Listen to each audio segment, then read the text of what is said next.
2 years after the divorce, a millionaire takes his new girlfriend to work, but when he sees his ex with a baby in her arms and a billionaire by her side, he is shocked. The traffic on Michigan Avenue, in the pulsing heart of Chicago, churned with its usual weekday frenzy. Inside his sleek black Tesla, Daniel Carter flashed a grin at the young woman beside him. "I'll catch you at dinner, sweetheart. Got a long meeting with the investors today." He leaned over, planting a quick kiss on her lips, a gesture more about ownership than affection. The woman, his new girlfriend, returned a calculated smile, her ambition practically radiating, and stepped out of the car, striding confidently toward the glass doors of one of the city's most striking skyscrapers, home to the ad agency where she worked. Daniel waited until she vanished through the revolving doors before shifting the car into gear. That's when his world screeched to a halt. Emerging from the same entrance was a woman, her poise serene, dressed in a tailored blazer and skirt that screamed success and quiet power. Beside her walked a tall man, commanding and polished, holding her hand with protective familiarity. Nestled in her arms was a small boy with dark curls, gazing at the world with wide, curious eyes. A chill snaked down Daniel's spine. He slammed on the brakes so hard the car behind him blared its horn. He didn't register it. His eyes were locked on her. Time seemed to collapse, and for a moment, he wasn't in Chicago in 2025, but 2 years earlier, in the living room of his Lakeshore Drive penthouse, just a few miles away. The woman was Lauren Bennett, his ex-wife. The man beside her was unmistakable. James Whitaker, a billionaire in the tech import industry whose wealth and influence made Daniel's own millions look like pocket change. But what stole the air from his lungs was the child. A boy who'd be exactly the right age. Daniel's blood turned to ice. His hands gripped the steering wheel until his knuckles ached. The woman he'd cast aside, the one he'd assumed had faded into some quiet suburb like Evanston to live a forgettable life, was right there, radiant, powerful, arm in arm with one of America's most influential men, cradling a child who had to be, his son. Lauren passed just feet from his car, engrossed in a lively conversation with James, her eyes never once meeting his.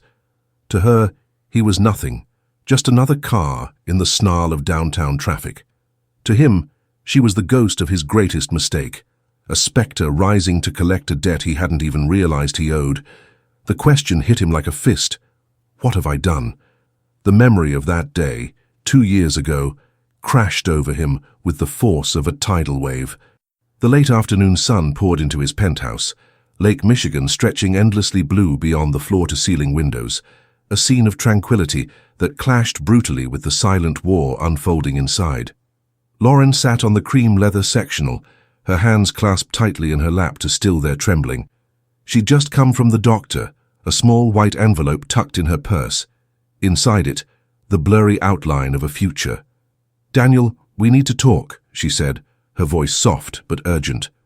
He stood by the bar cart picking out a bottle of bourbon for a dinner she wasn't invited to. "Not now, Lauren, I'm swamped." "It's important," she pressed, standing. "I'm pregnant." The words hung in the air.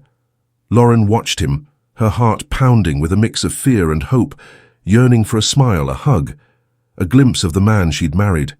Instead, he set the bottle down with a heavy clunk, the sound final. The silence that followed cut deeper than any harsh word could.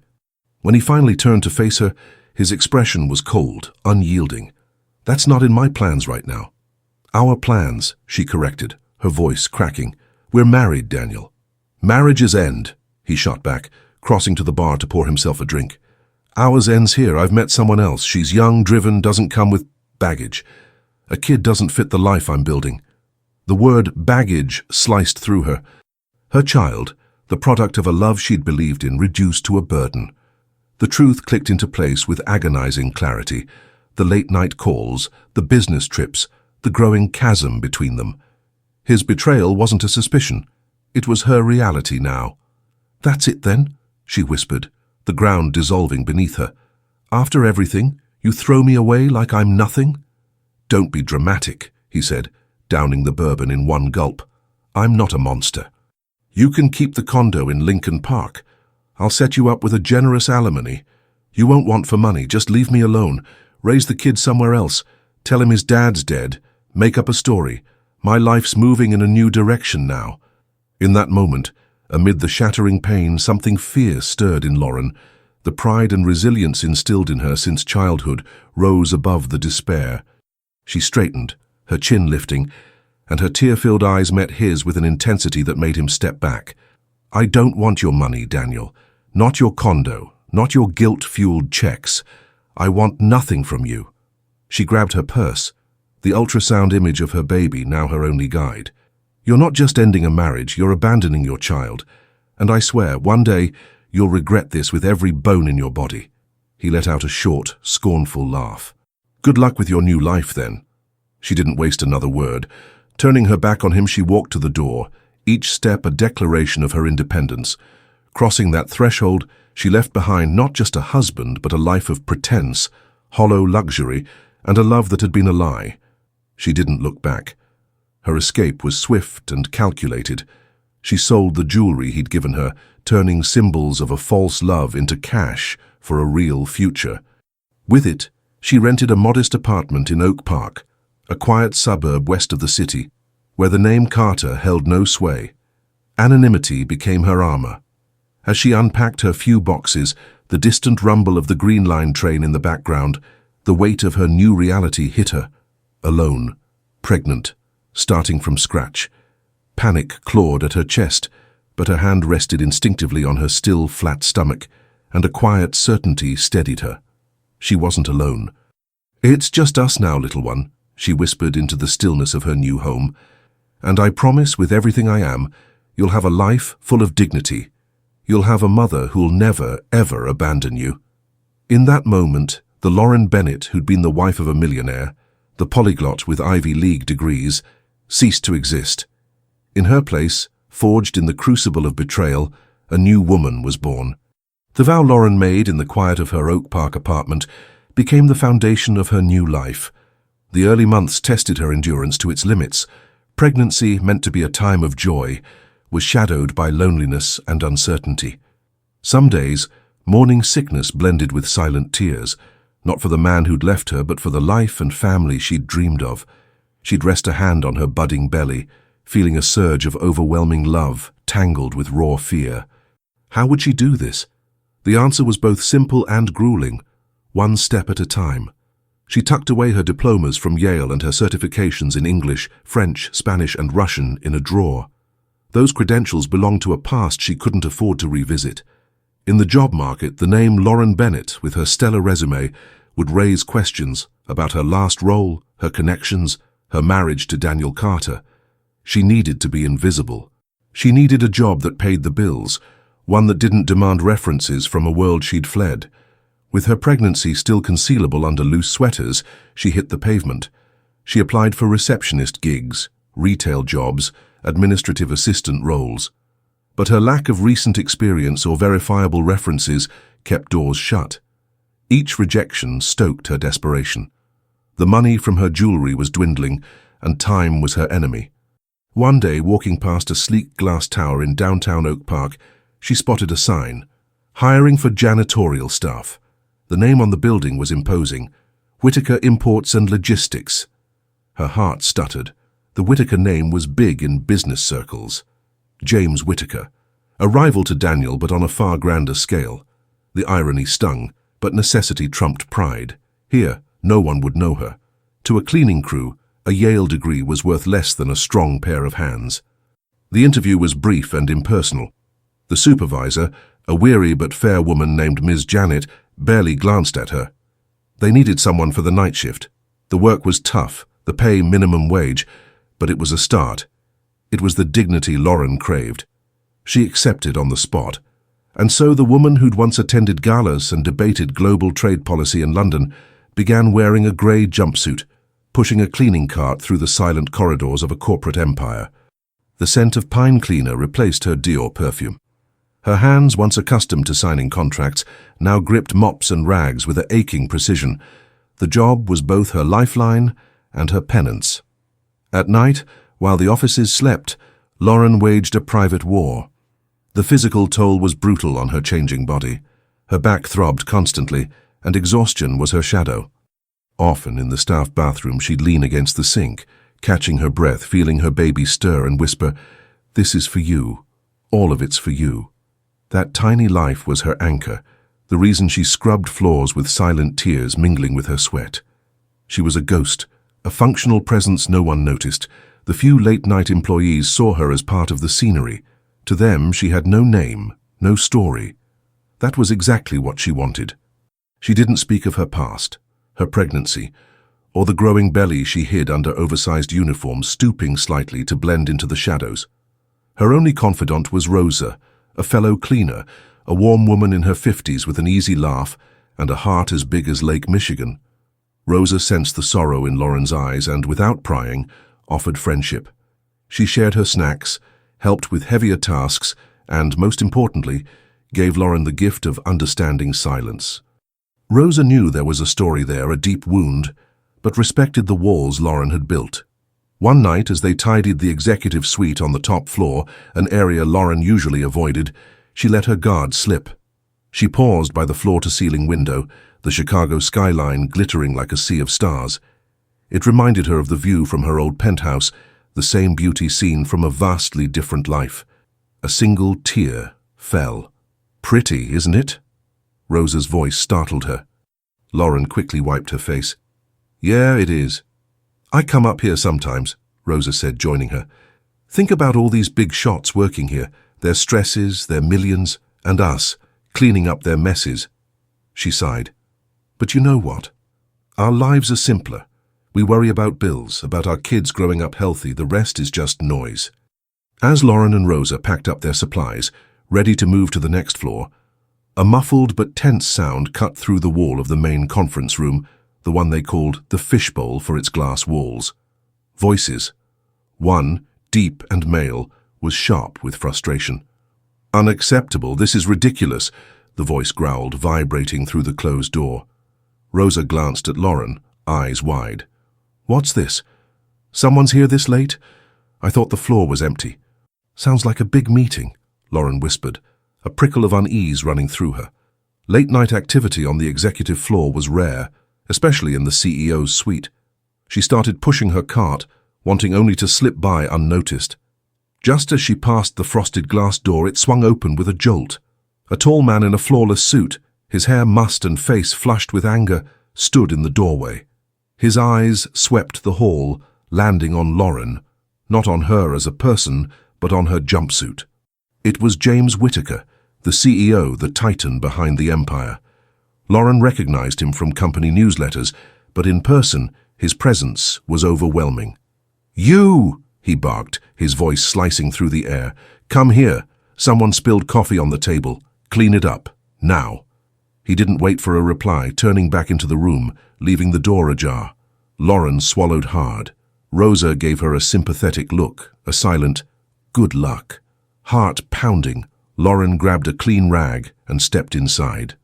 The room was a contained storm. 3 other men in suits stood rigid, visibly sweating. On the massive conference table, papers were scattered, and a coffee stain spread dangerously close to a tablet.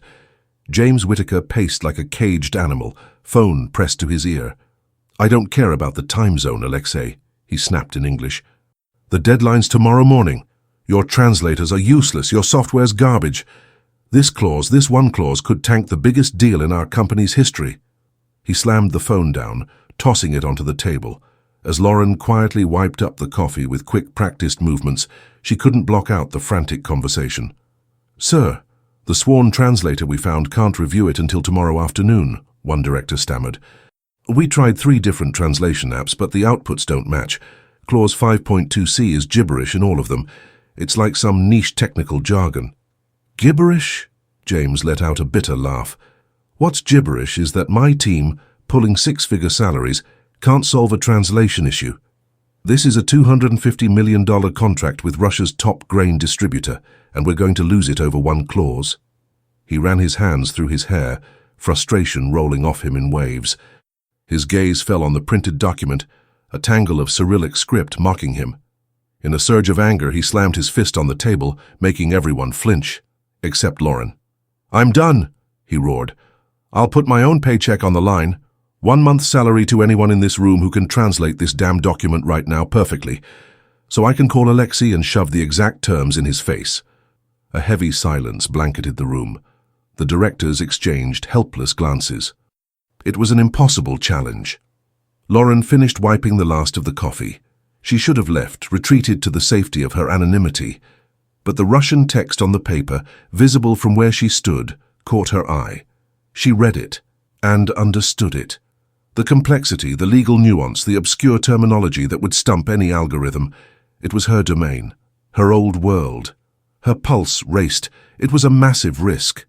But the thought of the empty crib in her apartment, the memory of her aching back, the desperate need to secure a future for her child, it all outweighed her fear.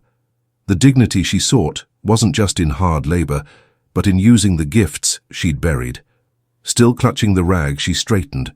For the first time in months, she stood not as a stooped cleaner, but as Lauren Bennett. "I can translate."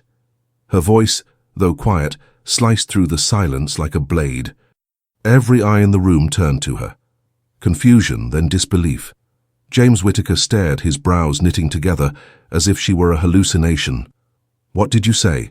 he asked, his tone laced with irritation and skepticism. "I said I can translate the document, sir," she repeated, her voice steadier. She stepped toward the table. "I speak Russian fluently." One director let out a nervous chuckle. "Ma'am, with all due respect, this is a complex legal contract." "I know," she cut him off, her gaze locked on James. "It's an intermodal logistics agreement, specifically addressing liability clauses for transshipment in unsecured territories and penalties for refrigerated container breaches. Clause 5.2c, the one your software can't pass, uses an outdated Soviet maritime law term for force majeure. It needs a conceptual translation, not a literal one." The director's jaws dropped. James's anger morphed into a flicker of shock and intrigue. He studied her for a long moment, the woman in the grey jumpsuit speaking with an authority that didn't match her role.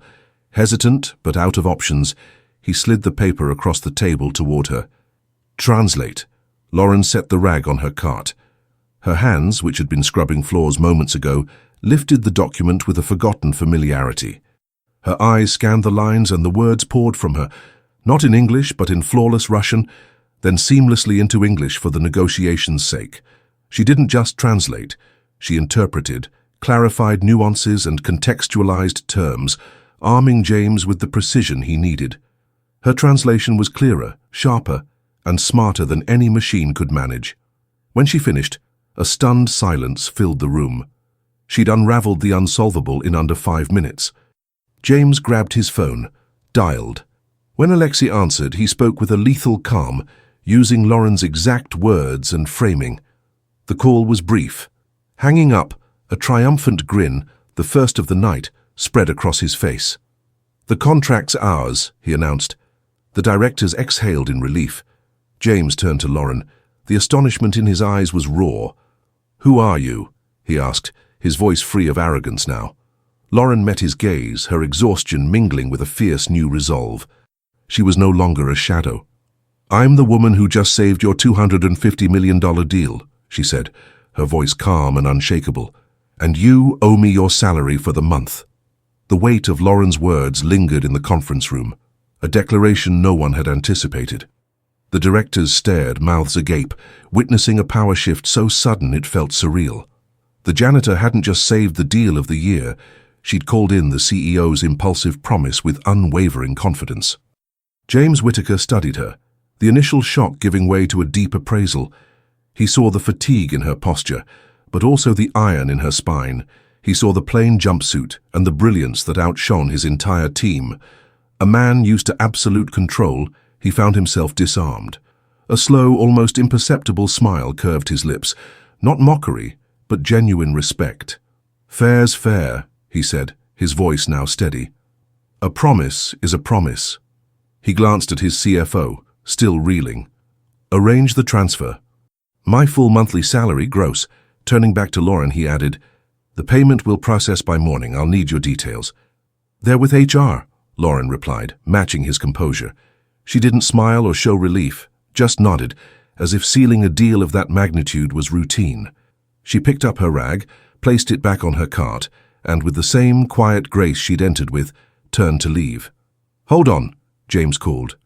"What's your name?" "Lauren," she said without looking back. Then she vanished into the hallway, leaving behind a thick silence brimming with unspoken questions. The next morning, Lauren woke to a notification on her old phone, a bank alert, a deposit so staggering it dwarfed her entire savings. She blinked at the screen, checking it twice, 3 times to believe it. It was more money than she'd need to care for her child for years. The first tear of true relief in months slid down her cheek. It was security, a future. Proof her courage hadn't been wasted. Later that day, as she prepped for another night shift, her phone rang. Unknown number. "Wary," she answered. "Lauren, James Whitaker." Her heart lurched. "Mr. Whitaker, please call me James. I'm confirming the payment went through, but I'm also calling with an offer. The Russian contract signed thanks to you, but it's complex with months of follow-ups ahead. I need someone who gets the language, the culture, and who I can trust to handle negotiations. I'd like to offer you a freelance translator contract, working directly with me on this project. The pay will be significant." Lauren sank onto her bed, the offer's weight settling over her. Leave her anonymity? Work closely with the CEO? It was risky, but it was also a chance to use her skills, to have a job that wouldn't break her body, especially with her pregnancy progressing. "I accept," she said, her voice resolute. The deal was struck.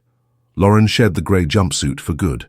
From that day, she worked on the top floor of Whitaker Imports, no longer a ghost but a vital asset. The directors who'd once dismissed her now greeted her with uneasy respect. James was a demanding boss but fair. His curiosity about her was palpable. During long hours dissecting contracts or joining Moscow calls, he watched her.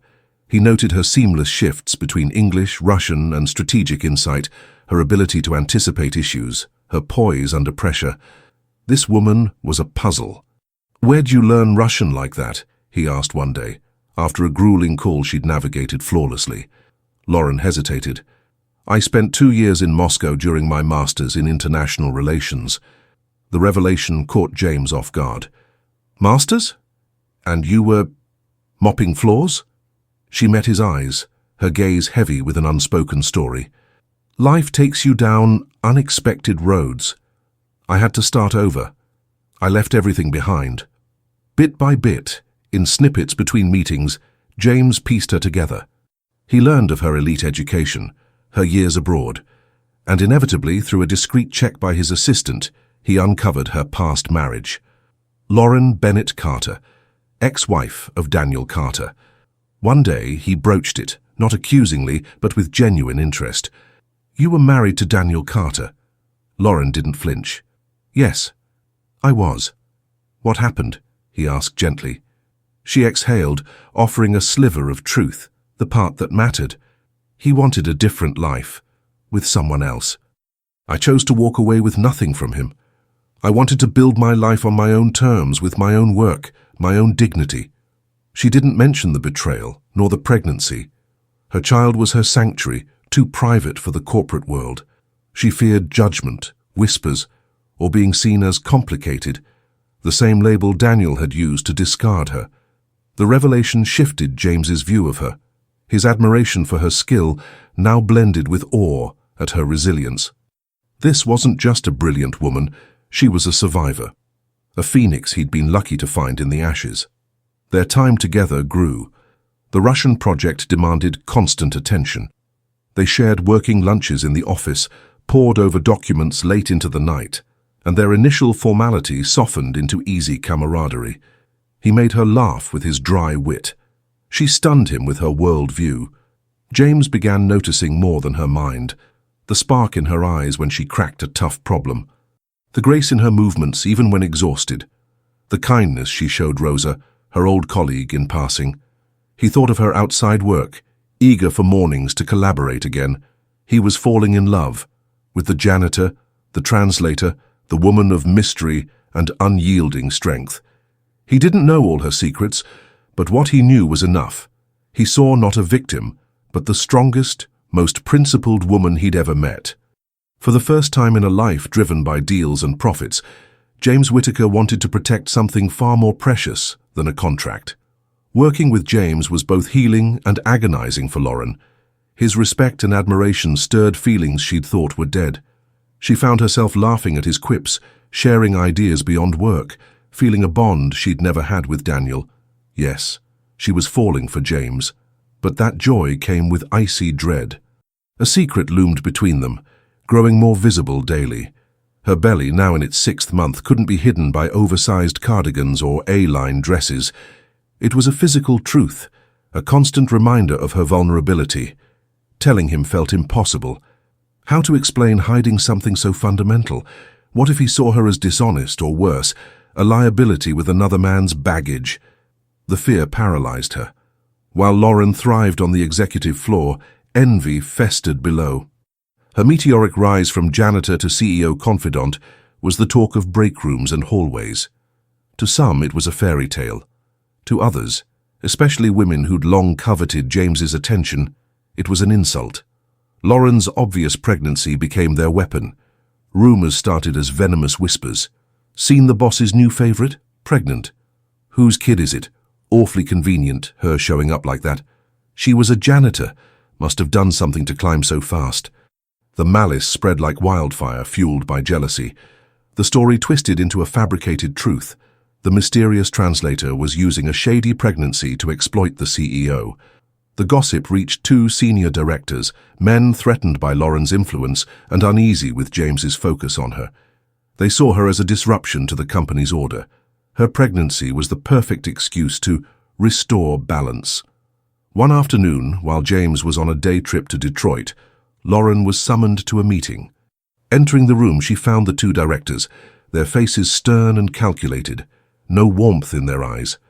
"Lauren, sit," said one, Mr. Harris, a grey-haired man with a chilling stare. "We've been made aware of your situation." Her heart sank. "My situation?" "Your pregnancy," the other, Mr. Klein, said bluntly. "The company has standards. Your condition has become a distraction, a source of speculation. As a freelancer, not an employee, it's not good for our image." "My work's been flawless," Lauren countered, her voice steady despite her shaking hands. "My personal life doesn't affect my duties." "That's not how it looks," Harris shot back. "Your rapid rise, your unclear past, now this pregnancy. We need to protect the company and protect Mr. Whittaker from awkward situations." The threat was clear. They were framing her as a schemer. They laid out her options, both brutal. She could vanish quietly or sign a voluntary resignation letter citing personal reasons and leave with a small hush payment. The humiliation hit hard. She considered fighting, telling James everything. But fear won. Fear that he'd hear of her pregnancy through these lies, tainted by gossip, and believe their version. Fear of justifying herself, seeming weak, or watching his respect turn to pity, or worse, suspicion. Daniel's betrayal still stung. She couldn't bear another rejection. Head bowed, soul in shards, she took the pen. She signed her own exile, feeling as powerless as the day she'd been discarded. James returned the next day, eager to dive into the Russian project with Lauren. Stepping onto his floor, he sensed an odd stillness. Her desk was empty. "Where's Lauren?" he asked his assistant. The assistant looked away. "She resigned, sir. Yesterday afternoon. Left this letter." James snatched the envelope, disbelief surging. The note was brief, formal, cold. "For personal reasons, I hereby resign, Trey." It didn't add up. They were mid-project, their bond deepening daily. Why would she vanish without a word, a call?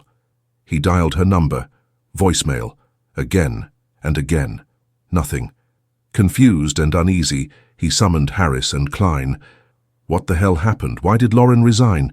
The directors exchanged a rehearsed glance. "Mr. Whittaker," Harris began, feigning gravity. "It was a delicate matter. We learned she's pregnant." James felt a gut punch. "Pregnant? And that's relevant how?" "Well," Klein added, "she hid it from everyone. With the rumors flying, we think she felt pressured and chose to leave. We don't know the father. She was married to Carter, but there's talk of other men. It's messy." James's mind spun, piecing it together in the worst way. She'd hidden her pregnancy from him. The woman who'd shared her abandonment story was carrying another man's child. Who, a secret boyfriend she never mentioned? Or worse, the timeline was tight. Had she cheated on her ex, gotten pregnant, and been ditched by both? The woman he'd put on a pedestal of integrity now seemed a liar, a manipulator. His admiration curdled into bitter disappointment. He felt like a fool, one who'd nearly fallen for a carefully crafted facade. The pain of imagined betrayal blinded him. He didn't challenge the director's story. Rage and disillusionment took over. In a surge of wounded pride, he opened his contacts, found Lauren, and with a trembling finger hit delete. He erased her from his phone and vowed to erase her from his life. Night cloaked Chicago, but for James, the darkness was in his office. The bourbon in his glass did little to dull the bitterness. He paced Lauren's image fracturing in his mind. The brilliant, principled woman he'd admired blurred into a stranger with secrets. He called his best friend, needing to vent the chaos consuming him. "I don't get it, Mark," he said, frustration thick in his voice. "She just vanished, and this whole thing...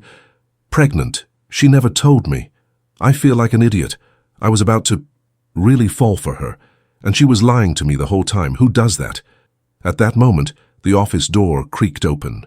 Rosa, with her cleaning cart, stepped in for her night shift. She froze, hearing Lauren's name spoken with such pain and anger. Her instinct was to back out, stay uninvolved.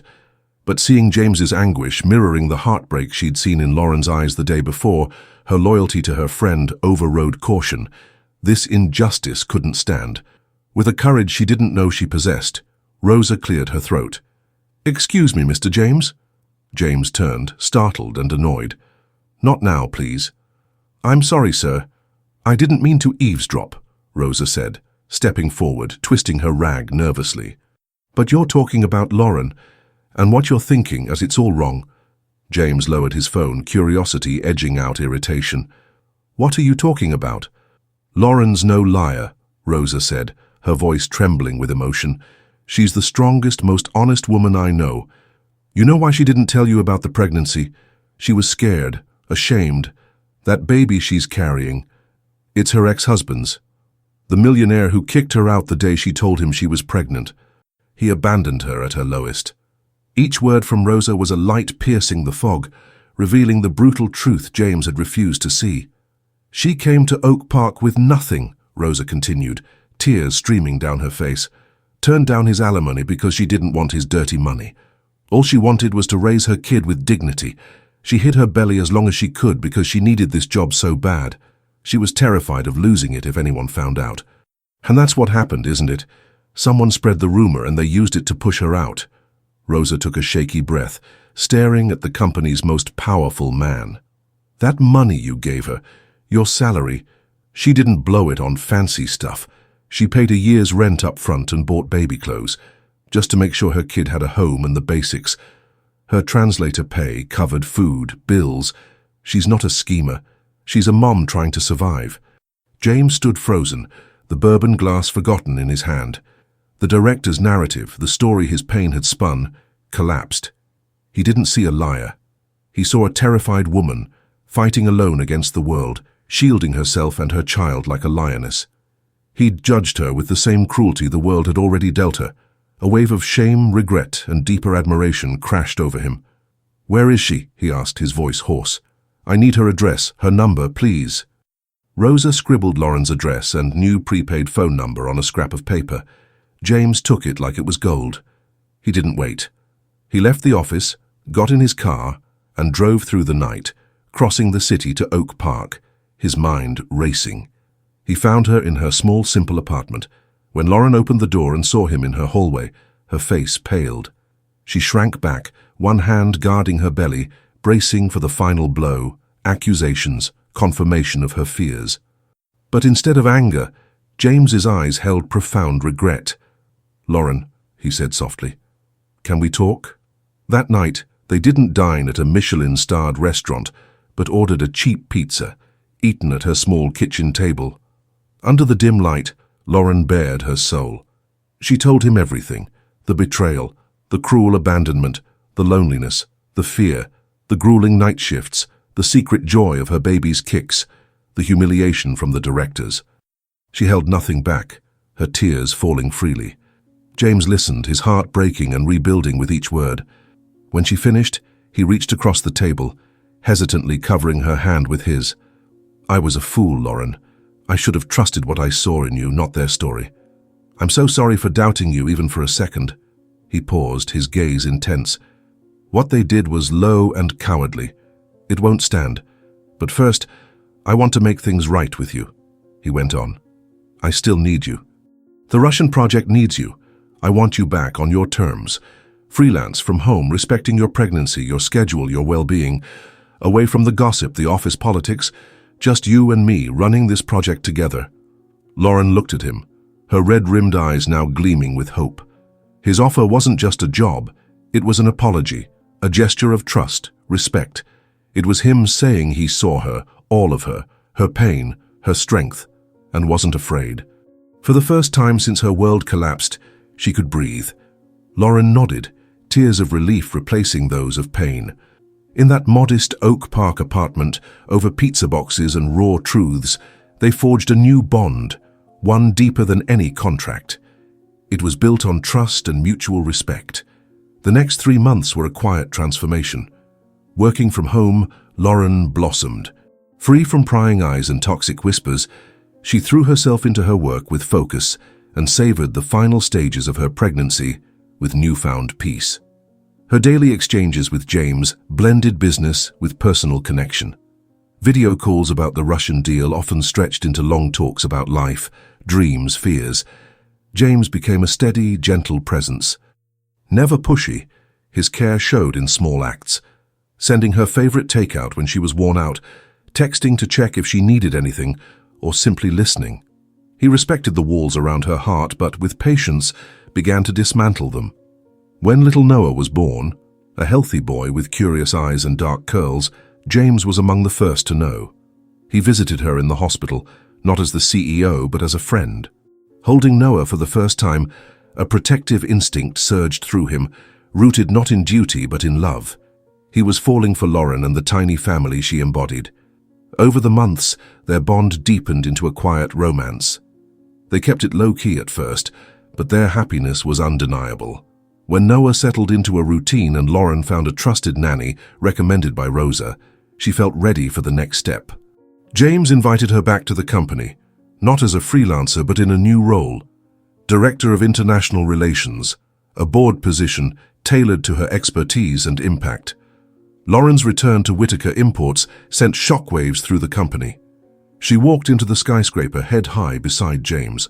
Her presence on the executive floor, now as the CEO's partner and a director, silenced some but ignited others. The criticism was subtle but sharp.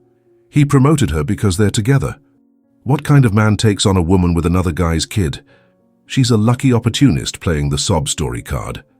Harris and Klein, the directors James had demoted to minor roles after uncovering their sabotage, now fueled a quiet smear campaign.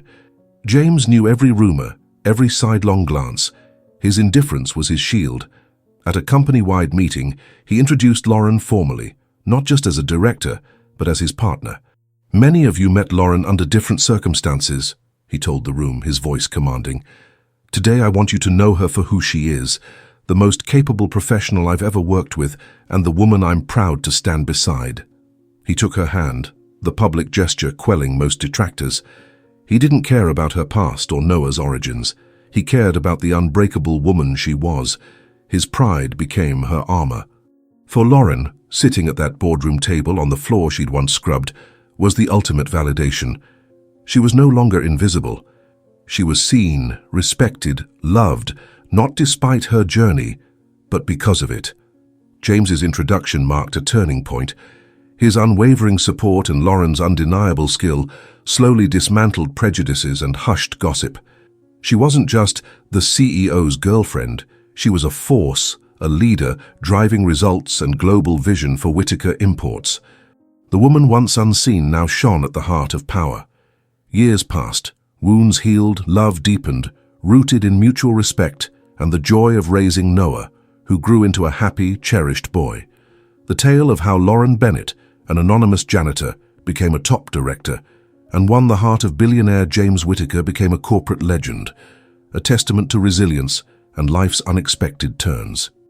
On a sunny Thursday afternoon, nearly 3 years after her triumphant return, past and present collided spectacularly. Lauren stepped out of Whittaker Import's main entrance, laughing at something James said. He held her close, his arm around her waist, while she adjusted Noah, now almost 3, in her arms as he chattered excitedly.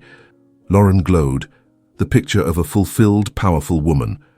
At that moment, Daniel Carter, pulling up in his Tesla to drop off his girlfriend at the ad agency in the same building, saw them. He froze. The blood drained from his face as he watched the ghost of his greatest mistake pass just yards away. The woman he'd discarded thriving, the man beside her a billionaire he secretly envied, and the child he'd abandoned before birth. Lauren walked by, her focus on her family, her future, not sparing him a glance. To her, he was scenery. To him, she was an earthquake, shattering his carefully curated life. The shock fueled an obsession. The image of Lauren, James, and Noah haunted him. He had to know. After a few calls to old mutual contacts, he got Lauren's number. She ignored his first call, and the second. On the third, she picked up, her voice cool and clipped. "Lauren? It's Daniel." A pause. "What do you want, Daniel?" "I saw you," he rushed out. "Today, outside the building. You were with a boy. I need to know, Lauren." "Who's that kid?" "That's not your business," she said, ready to hang up.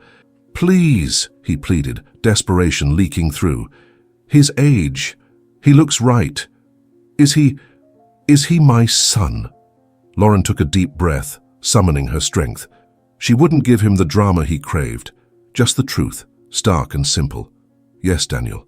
His name's Noah, and yes, he's your son." The silence on the line confirmed the blow. In the days that followed, Daniel launched a frantic campaign to reconnect. He called, texted, showed up at her building's lobby with expensive toys for Noah, offered money, alimony, everything she'd once refused. Lauren, with the calm of a woman who'd won her war, discussed it with James and made her choice. She'd let Daniel meet Noah, not for him but for Noah, who deserved to know his roots one day. They arranged to meet at a park, neutral ground. Daniel arrived jittery, heart racing. Seeing Noah run across the grass, his eyes welled up. He tried to hug Lauren, but she stepped back, her posture unyielding. "He's beautiful," Daniel stammered, handing Noah a giant stuffed bear, which the boy eyed warily. "Yes, he is," Lauren said, her tone flat. He babbled apologies, spoke of regret, of not knowing what he'd done. Lauren listened silently. When he finished, she met his eyes, her gaze steady, and delivered words that would haunt him forever. "Here's what you need to understand, Daniel. You didn't lose a relationship. You lost a family." Her words hit Daniel like a verdict. "You lost a family." There was no anger, just the devastating calm of truth. He looked at Noah, now playing near James, who watched from a distance, ready to step in. In that moment, Daniel saw all he'd thrown away. First steps, first words, sleepless nights, morning giggles. He hadn't just lost the woman who loved him, he'd lost the chance to be a father. Tears he'd held back, spilled over. "Lauren, please," he begged, his voice breaking, pride in tatters. "Give me another shot. I made the biggest mistake of my life. I can fix it. We can be a family again. I love you." Lauren studied him, feeling not pain or anger, but a quiet pity for the man he'd become. She shook her head slowly, her resolve unbreakable. "You don't love me, Daniel. You love the idea of what you lost. You abandoned me at my lowest, when I was pregnant with your child. You walked away without a backward glance." Her eyes drifted to James, a soft smile touching her lips. "James found me when I was at my breaking point. He saw me when I was invisible to the world. He lifted me up, showed me what real respect and love look like, asking for nothing in return." She turned back to Daniel, her voice firm but not cruel. "For Noah's sake, we can be civil. We can be friends if you're capable of that. He deserves to know his biological father. But that's all. My heart, my family, they're already home. And it's not with you." Each word sealed the finality of his loss. Daniel nodded, defeated, and watched as Lauren joined James, who wrapped her in his arms and kissed her forehead. Together, the three walked away, a complete, unshakable family, leaving Daniel alone in the park with the ghosts of his choices. Weeks later, on a starry night, James took Lauren to the rooftop of Whitaker Imports, the same rooftop she'd once swept, dreaming of an uncertain future. It was transformed. Fairy lights woven through planters, a table set for two, the Chicago skyline sparkling below. "What's all this?" Lauren asked, her voice thick with emotion. "This is where everything changed," James said, taking her hands. "Here, a woman the world tried to erase showed me what courage is. Here I started falling for the strongest woman I've ever known." He led her to the center of the rooftop, the night breeze stirring her hair. Kneeling, he pulled a velvet box from his pocket. "Lauren Bennett," he began, his eyes shining with the same intensity as the night he'd found her again. "You taught me that the greatest wealth isn't in deals, but in love. You and Noah are my family, my home. I don't want to just stand by your side, I want to be your husband." He opened the box, a diamond ring glinting under the lights. "Will you marry me?" Tears of pure joy streamed down Lauren's face. The woman who'd once wept in pain and solitude now cried with overwhelming happiness. "Yes," she whispered, her voice breaking. "Yes, 1,000 times yes." James slid the ring onto her finger and lifted her in a spinning embrace, their laughter ringing out over Chicago. There, atop the world, in the place she'd once cleaned, Lauren celebrated life. The woman who'd been abandoned, humiliated and rendered invisible now shone, with purpose, with hard-won respect, and above all, with the certainty of true, unconditional love. Her journey, from darkness to light, was complete. What an inspiring story.